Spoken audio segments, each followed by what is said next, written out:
বিসমিল্লাহির রহমানির রহিম। আসসালামু আলাইকুম। আলহামদুলিল্লাহ, আজকে দ্বিতীয়বারের মতো আমরা মসজিদ পরিষ্কার করতে আসছি আমাদের কোম্পানির পক্ষ থেকে। তো সবাই দোয়া করবেন আমাদের জন্য, আমরা যেন সব সময় ওই মসজিদ খেদমত করতে পারি। তো আশা করি সবাই ভালো আছেন। আমরা আজকে 4 জন আসছি এই যে মসজিদ। আমরা প্রথমত আগে ঝাড়ু দিচ্ছি, তারপরে পানি দিয়ে এই যে মপ দিব আর কি। ঠিক আছে, তো এই যে সবাই ঝাড়ু দিতেছে আমাদের কোম্পানির। আমরা 4 জন নিচেও আছে, নিচেই যে পরিষ্কার করতেছে আমাদের কোম্পানির পক্ষ থেকে। জি,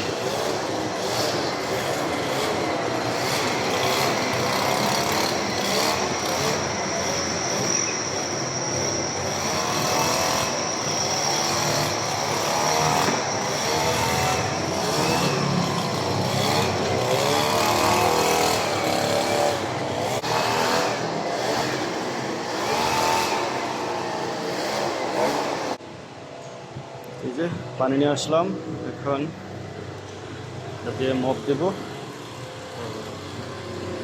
আসলে আমার ভিডিও করার উদ্দেশ্য ভাইরাল হওয়ার জন্য না, আর কাউকে দেখানোর জন্য না। আমার ভিডিও করার উদ্দেশ্য হচ্ছে আমার ভিডিও যদি বাংলাদেশে কেউ দেখে, যদি অনুভূতি আসে যে আমরাও দেশে এই কাজটা করি। প্রত্যেক শুক্রবারে সকালবেলা 3-4 জন লোক হইলে একটা মসজিদ ঝাড়ু দিতে বেশি সময় লাগে না। ঠিক আছে, আমরা দেখি মসজিদে গেলে অনেক ময়লা থাকে, অবশ্য আমরা দোষ করি মসজিদের করে, ঠিক না? তো এই দেশও তো মসজিদ আছে, তবে এটা এই দেশও সব জায়গায় মানে মালয়েশিয়ান লোকেরা সবাই মসজিদে শুক্রবার এসে এগুলা পরিষ্কার করে। তো আমার ভিডিও করার উদ্দেশ্য হয়েছে যে আমরাও যদি বাংলাদেশের সিস্টেমটা করি, যে মসজিদে হয়তো শুক্রবারে মসজিদের বাদ না দেখে আমরা নিজেরা এই জিনিসটা করি, তাহলে মসজিদও আগে থাকলে জিনিসটা সবাই মিলে একটা আনন্দ হয়। ঠিক আছে, আল্লাহর ঘর মসজিদ আমরা পরিষ্কার করলে এটা আমাদের কোনো গুণ নেই, সওয়াব আছে দুটোই। তো কেউ অন্য কিছু মাইন্ড করবেন না। আর আমার কথার ভিতরে কোনো ভুল থাকলে ক্ষমা দৃষ্টি দেখবেন। তো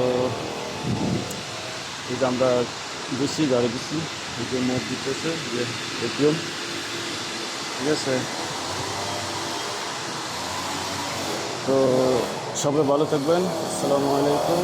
আর শেষ কথা হলো, ভিডিও দেখে যদি কারো ভালো লাগে শেয়ার করবেন, আর চেষ্টা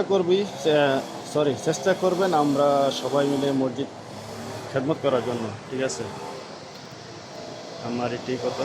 তো যাক, ভালো থাকবেন। আসসালামু আলাইকুম। আমার জন্য দোয়া করবেন, আমরা যেন এইভাবে সবসময় খেদমত করতে পারি মসজিদের। এটাই। ওকে, আল্লাহ হাফেজ।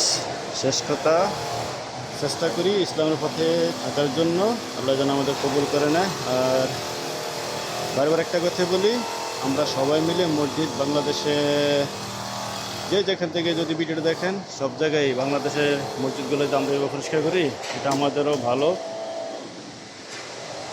আমাদের দেখা দেখা আরও কয়েকজন চেষ্টা করলে এটা অবশ্য